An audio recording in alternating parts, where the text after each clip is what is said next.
아직 멀었나요? 네. 어제 뉴스를 보니까 7말 8초 해가지고, 잘 모르시는가 본데, 7월 말 8월 초, 이제 한창 휴가의 피크 계절 7말 8초라고 부른답니다. 그래서 전국 고속도로마다 상당히 많은 그런 차들로 인해서 붐비는 그런 상황들입니다. 혹시 우리 소망교회 성도님들도 휴가를 다녀오실 계획들이 있으시면 안전하게 또 즐거운 정말 휴가가 휴가다운 그런 휴식을 얻는 그런 시간들 되시기를 바랍니다. 그러나 어느 곳에 거하시든지 하나님의 자녀임을 잊지 마시고 주어진 삶의 현장에서 하나님을 찬양하는 그러한 모습이 우리들 모두에게 있기를 바랍니다. 여리고성 이제 앞에 두고 있습니다. 요단강을 건너왔고 이제 여리고성이 앞에 떡하니 버티고 있는데, 자, 여리고성이 과연 존재했을까요? 이 목사가 참 이상한 질문도 다 한다라고 생각하실지 모르겠지만 수많은 사람들이 그것에 대해서 의문점을 가졌습니다. 정말 여리고성이 정말 존재했을까? 존재했다면 성경이 말한 대로 그 튼튼한 성이 한순간에 와르르 무너져 내렸을까? 분명히 기록에 의하면, 성경의 기록에 의하면 너무나 튼튼한 성이라고 하는데, 그리고 이스라엘 백성들이 무슨 전쟁을 한 것도 아니고 사다리를 타고 올라간 것도 아닌데 어떻게 그 성이 한순간에 무너져 내릴 수 있을까? 수많은 고고학자들이 그것에 대해서 의문을 가졌습니다. 의문을 갖고 도저히 믿지 못하겠다, 그렇게 말들을 합니다.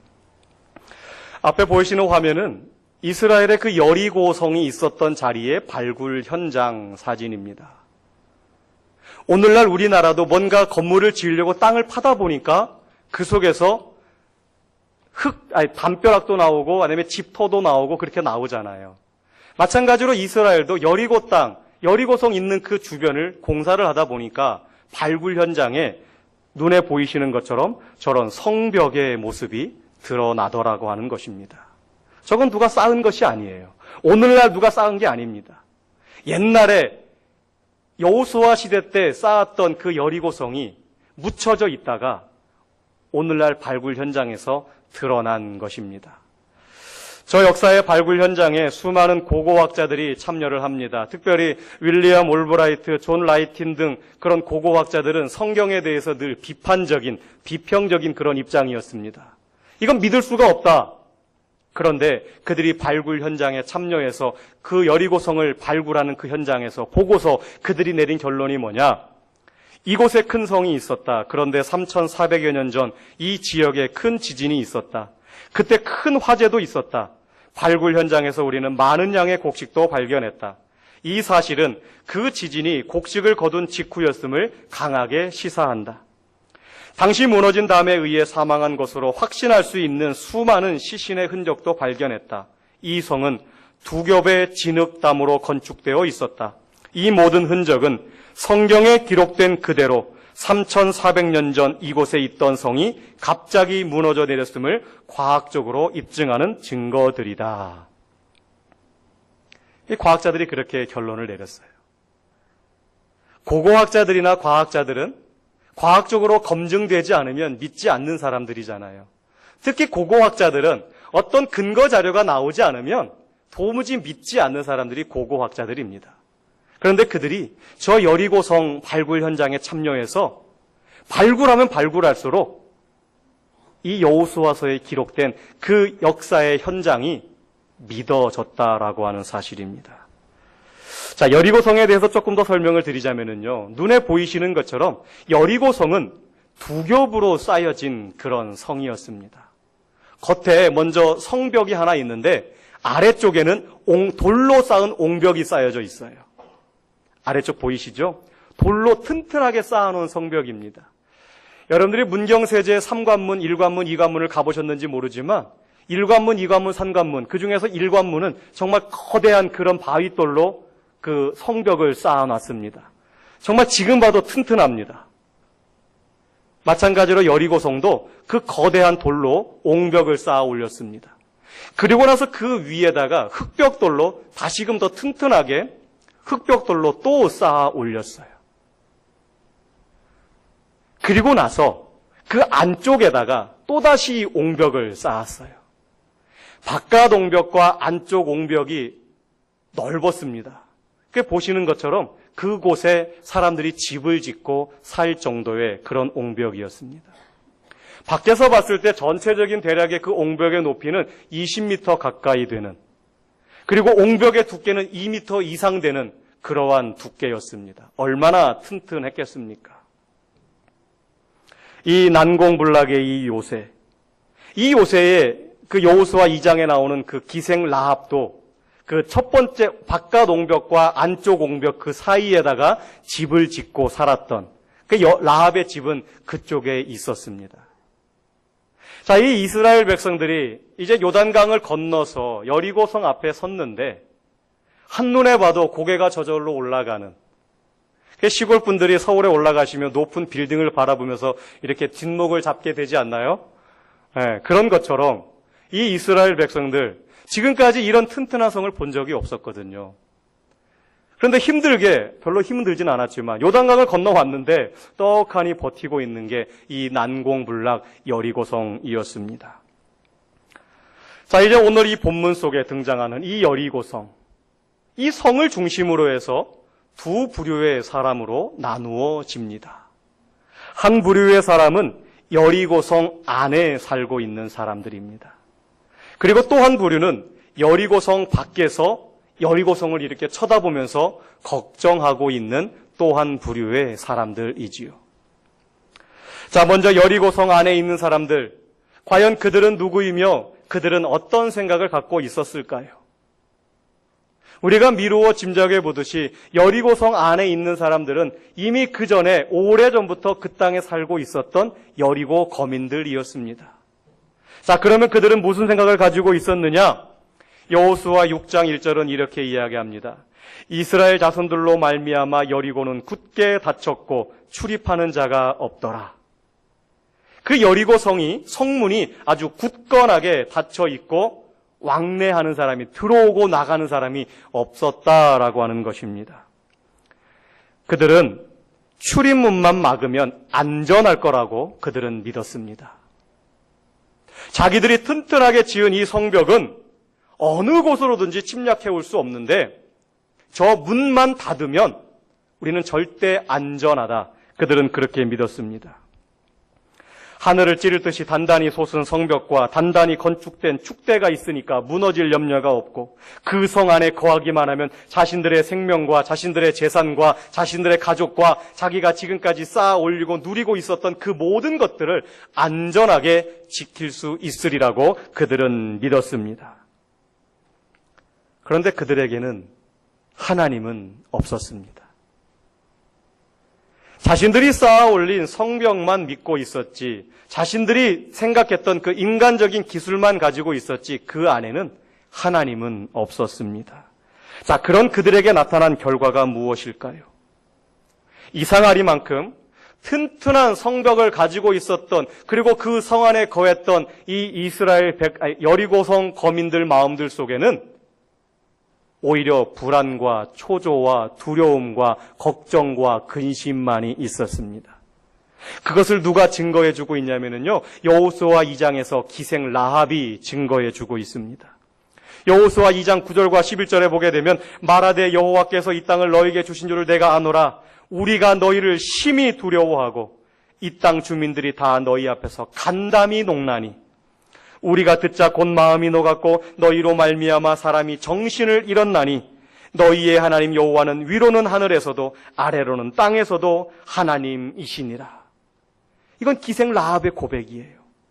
여리고성에 살고 있었던, 그 튼튼하게 문만 딱 닫아놓으면 아무도 들어올 수 없는 그러한 요새에 살고 있었던 이 라합이 증언하고 있는 것입니다.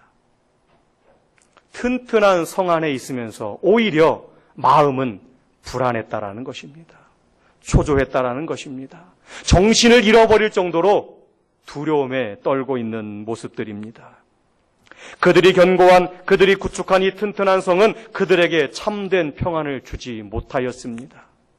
문만 닫으면 안전할 거라고 믿었지만 그들의 마음은 이미 온갖 두려움으로 사로잡혀 있었습니다. 결국 그들은 어떤 종말을 맞이할까요? 여호수아서 6장 말씀을 쭉 읽어보시면 저 뒤쪽 20절, 21절에 이렇게 기록을 하고 있습니다. 이에 백성은 외치고 제사장들은 나팔을 불매 백성이 나팔 소리를 들을 때에 크게 소리질러 외치니 성벽이 무너져 내린지라. 백성이 각기 앞으로 나아가 그 성에 들어가서 그 성을 점령하고 그 성 안에 있는 모든 것을 온전히 바치되 남녀노소와 소와 양과 나귀를 칼날로 멸하니라. 아멘. 모든 것이 안전할 거라고 믿었던, 그래서 그 성 안에 있었던 그 사람들은 겉으로는 태어나칭했지만 마음속으로는 두려웠고 떨렸습니다. 그리고 결국 그들은 멸망을 당하고 말았습니다. 자기들이 지은 그 성, 튼튼하게 지은 그 성, 그 성을 믿고 그 성을 의지하던 사람들 결국은 다 멸망하고 말았습니다. 그들에게는 하나님이 없었어요. 오히려 자신들이 만들어 놓은 인간의 냄새만 풀풀 났었는데 결국 그것이 자기들을 지켜줄 줄 알았지만 결국 그것은 그들을 지켜주지 못했습니다. 자, 오늘날 우리들에게 있어서 여리고성은 무엇입니까? 오늘날도 수많은 사람들은 오늘 여리고성에 거하는 사람들처럼 내가 이것만 잡고 있으면, 내가 이것만 붙들고 있으면 이것이 나를 살리고 나를 지키고 나를 안전하게 해줄 거라고 믿는 그것들이 있습니다. 어떤 분들은 돈을 의지합니다. 어떤 분들은 지식을 믿습니다. 어떤 분들은 권력을, 환경을, 명예와 건강을, 어떤 분들은 내가 관계 맺은 인간관계를 그 여리고성처럼 믿고 의지하며 살아갑니다. 더 놀라운 사실은 우리 하나님의 자녀된 우리 그리스도인들도 하나님보다 더 의지하고 믿고 살아가는 그 무엇인가가 우리들 안에 있다라고 하는 사실이지요. 오늘 여호수아서 말씀을 통해서 우리가 분명히 알게 되는 것은 내가 여리고성처럼 튼튼히 붙잡고 있는 그것은 결코 내가 안주할 곳이 아니다라고 하는 것입니다. 내가 붙잡고 있는 그 돈이나 권력이나 지식이나 명예가 나를 끝까지 안전하게 지켜주지 못하는 것이라는 것입니다. 이런 것들을 하나님으로 삼는 것은 정말로 어리석은 일인 것이죠. 자, 이제 성 밖에 있는 사람들을 한번 보겠습니다. 성 밖에서 성을 바라보고 있는 사람들이 있습니다. 저들이 가진 것은 아무것도 없습니다. 40년 전에 애굽을 떠나와서 광야에서 40년간 헤매고 다니다가 하나님의 은혜로 요단강을 건너서 여리고성 앞에까지 왔어요. 뭔가 이룬 것도 없고 뭔가 해놓은 것도 없습니다. 마땅히 자녀들에게, 후손들에게 뭐 물려줄 만한 것도 아무것도 없습니다. 그저 황량한 벌판에서 그 튼튼하게 세워진 여리고성만을 바라보고 있을 뿐이죠. 엎친 데 덮친 격으로 그 여리고성이 이 이스라엘 백성들에게는 두려움을 주기에 충분했습니다. 과연 저 성을 우리가 이길 수 있을까? 과연 저 성을 우리가 점령할 수 있을까? 하지만 그들은 하나님과 하나님의 말씀만을 의지하고 나아갔습니다. 앞선 세대와 같이 하나님을 의심하고 나아갔던 것이 아니라 하나님의 말씀을 의지하고 나아갔을 때 그들은 요단강을 건너왔고 이제 여리고성 앞에 서 있는 것입니다. 그들은 가진 것이 아무것도 없어요. 그러나 단 하나, 오직 하나님과 하나님의 말씀만을 의지하고 그들은 서 있습니다. 그리고 그들은 요단강을 건넜고 여리고성을 정복하고 가나안 땅을 정복해 나갑니다. 여호수아서 전체의 말씀은 하나님만 믿고 하나님을 의지하고 나아가는 이 이스라엘 백성들의 승리의 기록인 것입니다. 자, 어떻게 이 이스라엘 백성들이 이렇게 할 수 있었을까요? 어떻게 이것이 가능했을까요? 모든 것을 다 가진 사람들, 아무것도 없는 사람들, 어떻게 아무것도 없는 사람들이 모든 것을 다 가진 사람들을 이기고 그 속에서 하나님께 영광의 찬양을 드릴 수 있었을까요? 과연 하나님을 의지한다라고 하는 것, 그건 과연 어떻게 하고 살아가는 것일까요? 우리 소망교회 성도님들 다 하나님 의지하고 살아가시죠? 과연 무엇이, 내가 어떻게 하는 것이 하나님을 의지하고 살아가는 것일까? 오늘 말씀을 통하여 몇 가지를 살펴보면 첫 번째, 아침에 일찍이 일어났다라고 하는 표현이 있습니다. 여호수아 6장 12절에 보게 되면 또 여호수아가 아침에 일찍이 일어나니 제사장들이 여호와의 궤를 메고 성을 돌았다라고 하는 것이지요. 성경에서 말하는 아침에 일찍이라고 하는 이 표현은 순종을 의미하는 것입니다. 하나님께서 여호수아에게 말씀하셨잖아요. 이렇게 해라.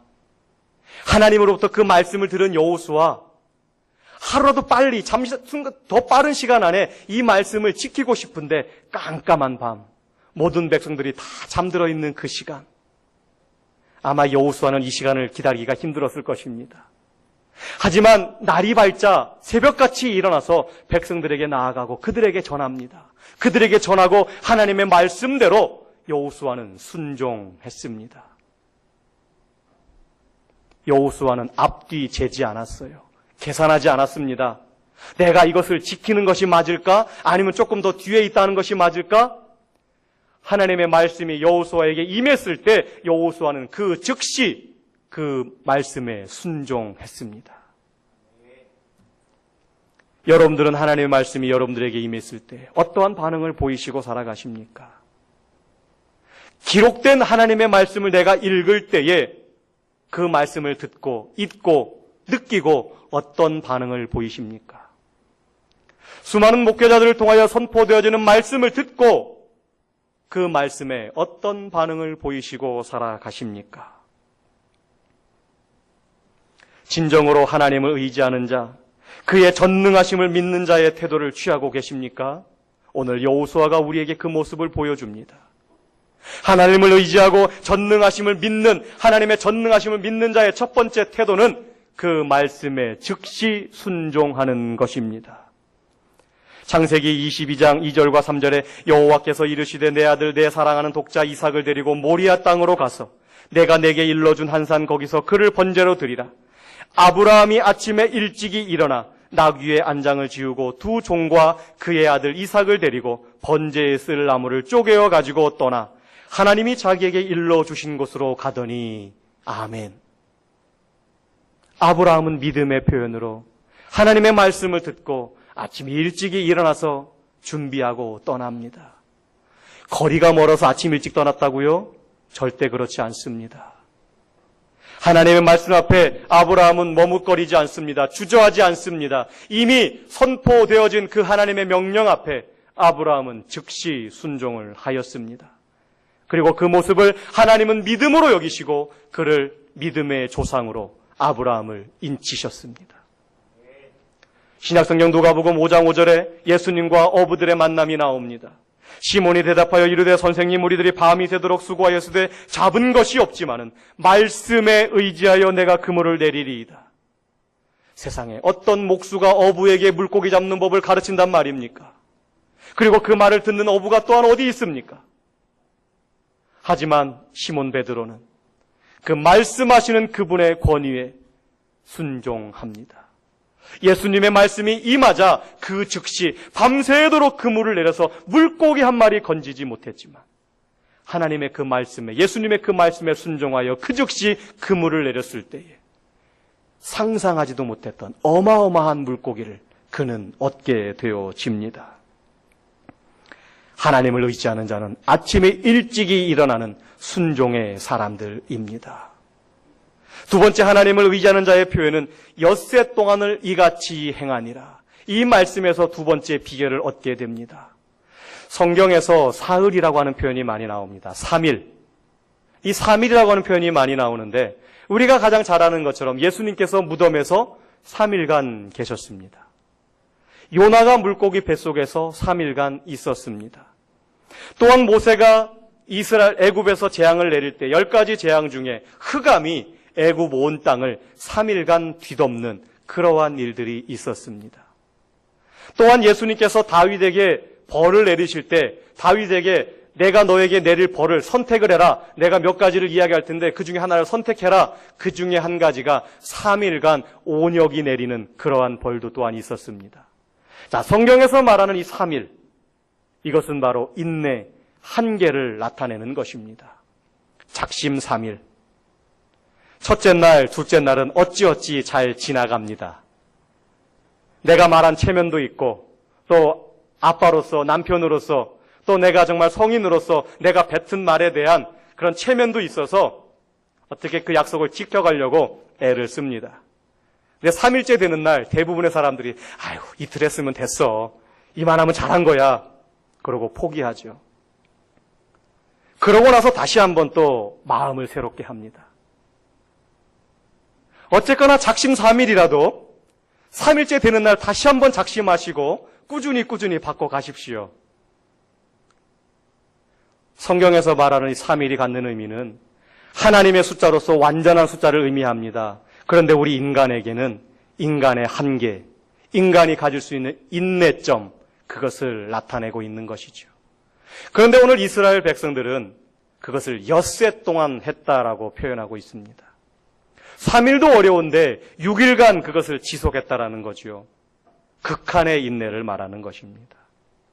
이스라엘 백성들이 성을 한 바퀴 돌았어요. 여호수아의 말을 듣고 성을 한 바퀴 돌았습니다. 힘들지만 돌았어요. 아무런 문제 없이, 아무런 변화 없이 돌아왔습니다. 둘째 날 또한 아침에 일찍이 일어나가지고 성을 한 바퀴 또 돌았어요. 또 돌아와서 잡니다. 셋째 날 또 일찍이 일어나서 성을 한 바퀴 돕니다. 3일째 되면 뭔가 좀 변화가 좀 있어야 되지 않았을까요? 이렇게 담벼락에서 그 성벽에서 돌 쪽이라도 좀 떨어져 내리던가 아니면 사이사이 들어져 있는 모래알이라도 좀 이렇게 흘러내렸으면 아마 이 이스라엘 백성들이 조금 더 힘을 얻었을 텐데 전혀 그런 움직임이 없었어요. 3일째가 지나도 4일째가 지나도 5일째가 지나도 6일째가 지나도 아무런 움직임이 없었습니다. 여러분들 같으시면 그 6일째 어떻게 하시겠습니까? 우리는 하나님 앞에 인내해야 돼. 언제까지 인내해야 되느냐? 내 생각과 내 한계를 뛰어넘어야 합니다. 우리는 뭔가를 예를 계획하고 기도할 때에 나 스스로 한계점을 정해놓고 기도합니다. 하나님, 내가 이때까지 기도하겠습니다. 이때까지 해주십시오. 그때 안 해주시면 이제 그 다음부터 기도 안 하실 건가요? 작정 기도라고 하는 것이 그런 위험성이 있습니다. 100일 작정, 40일 작정. 하나님께서 나의 믿음을 보시고 그 안에 응답해 주시면 참 감사한데 하나님이 생각하신 시간은 100하루예요. 그럼 어떡하시겠습니까? 내가 정한 기준은 100일째고 하나님께서 정하신 기준은 100하루예요. 우리가 언제까지 참아야 됩니까? 하나님께서 응답하실 때까지, 하나님께서 나에게 은혜 베푸실 때까지 우리는 인내해야 되는 것입니다. 하나님께서 여호수아를 통해서 이스라엘 백성들에게 하신 말씀입니다. 돌아라. 아무런 움직임이 없어요. 변화가 없어요. 그러나 그들은 그 말씀에 순종하여 그들은 돌았습니다. 우리는 하나님께서 응답하실 때까지, 하나님께서 정하신 그 시간까지 우리는 인내하며 믿음으로 나아가야 되는 것입니다. 그는 포기하지 않았습니다. 여호수아는 포기하지 않았고 백성들은 포기하지 않았습니다. 그럴 때 이런 여호수아와 이스라엘 백성들 앞에 그 견고한 이스라엘 여리고성이 와르르 무너지는 놀라운 믿음의 역사가 펼쳐졌습니다. 마지막 세 번째는 침묵입니다. 믿음의 표현은 침묵입니다. 하나님은 이스라엘 백성들에게 이상하게 침묵을 요구하셨어요. 무려 엿새 동안 침묵을 요구하십니다. 아마 지금부터 10분간 침묵을 하자 그러면 입이 막 근질근질할 겁니다.